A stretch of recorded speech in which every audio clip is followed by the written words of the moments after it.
Dan sudah bergabung bersama kami pakar hukum pidana Universitas Indonesia, Eva Ahzani. Selamat siang Mbak Eva. Selamat siang, Mbak.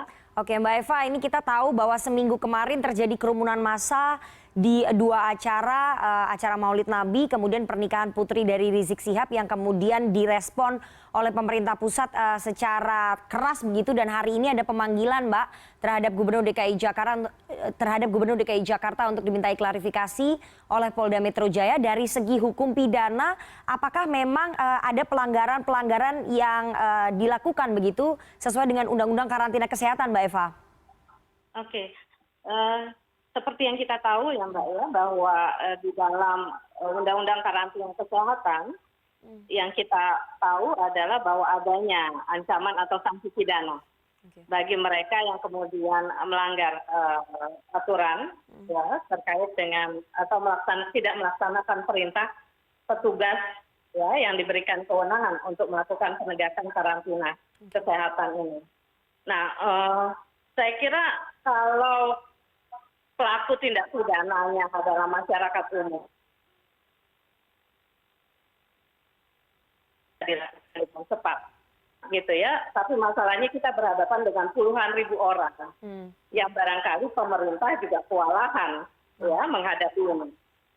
Nah, oleh karena itu saya sih hanya bisa mengatakan bahwa adanya kegagalan dari pemerintah ya untuk kemudian melakukan penegakan hukum terhadap ketentuan dalam konteks karantina kesehatan yang berdasarkan Undang-Undang Karantina Kesehatan maupun ketentuan di dalam Perda yang sudah kemudian juga memberikan sanksi pidana kepada mereka yang melanggar ketentuan itu. Gitu. Oke, Mbak Eva, kan ini kemudian dari Pemprov DKI Jakarta sudah menjatuhkan sanksi sebelumnya, sanksi denda 50 juta rupiah. Apakah itu cukup memberikan efek jera atau memang harus ada sanksi pidana seperti yang sekarang ini sedang dicoba diberlakukan oleh Polda Metro Jaya begitu Mbak? Ya, begini Mbak, kalau kita lihat memang ketentuan undang-undang sudah menggariskan adanya sanksi pidana 1 tahun penjara. Ya, bagi mereka yang melakukan pelanggaran itu. Jadi tidak hanya sekedar denda 50 juta seperti yang ada di Perda, ya, karena undang-undang bahkan memberikan sanksi yang lebih keras, 1 tahun penjara atau denda 100 juta.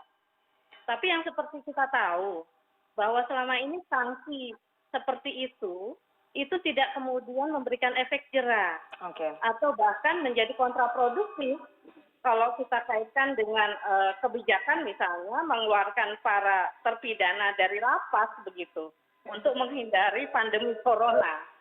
Ya, saya kira perlu ada strategi lain untuk kemudian mengikatkan masyarakat terhadap bahayanya pandemi ini. Gitu. Oke, kalau dilihat dari tataran hukumnya, tadi kan Mbak Eva mengatakan bahwa mungkin pemerintah kewalahan karena ini berkaitan dengan massa yang sangat banyak sehingga harus ada strategi lain. Tapi kalau kita lihat dari tataran hukumnya Mbak, dari urutannya siapa sebetulnya yang paling bertanggung jawab untuk bisa mencegah adanya kerumunan ini? Selain masyarakat tadi, mungkin masyarakat kesadarannya masih kurang gitu. Siapa yang paling bertanggung jawab Mbak? Ya, kita tahu bahwa apa yang kita sepakati di dalam undang-undang maka itu berlaku sebagai hukum, gitu ya. Ketika kemudian ada ketentuan mengenai sanksi pidana dalam aturan perundang-undangan, maka di garda terdepan petugas penegak hukumlah yang kemudian diberikan beban tanggung jawab untuk kemudian melakukan pencegahan terhadap potensi pelanggarannya dan melakukan penanggulangan kejahatan ketika itu terlanggar.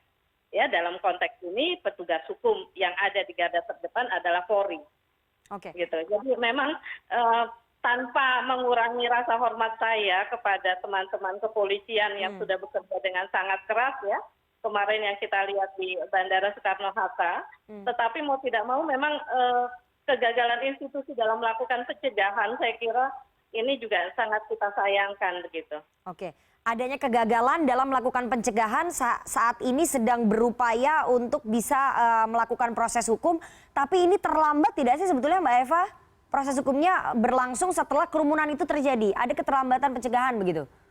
Dari sisi kerugian barangkali ya Mbak ya, kerugian dalam pengertian bahwa pandemi ini mungkin akan menyebabkan petugas-petugas kesehatan bekerja keras lagi. Oke. Gitu kan.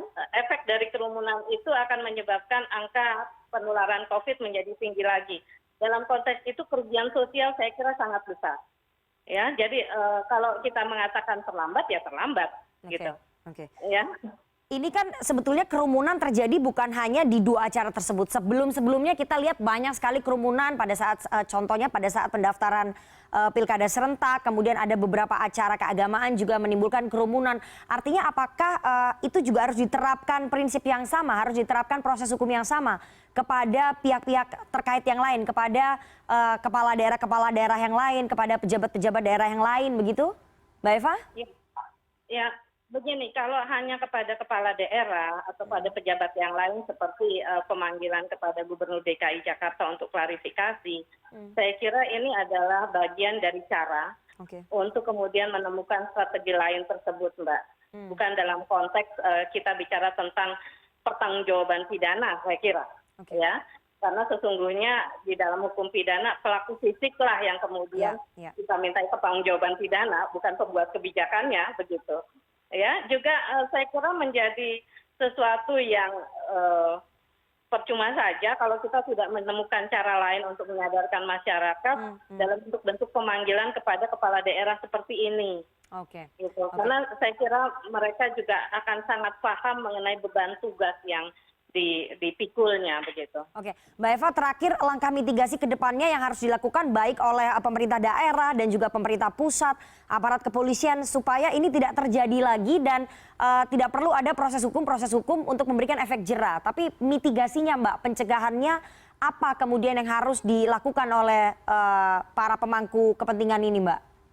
Ya, saya kira karakteristik dari masyarakat Indonesia, Mbak. Ya, cepat lupa, cepat memaafkan gitu ya, atau cepat juga kemudian kita recover pulih lagi gitu loh kalau kita bicara dalam konteks positifnya. Jadi karena sifat yang sedemikian, saya kira jangan sampai kemudian petugas kesehatan ya konteks Satgas Covid itu menjadi kendor di dalam mengingatkan masyarakat terhadap bahaya Covid ini, walaupun angkanya sudah turun. Ya, mengingatkan kembali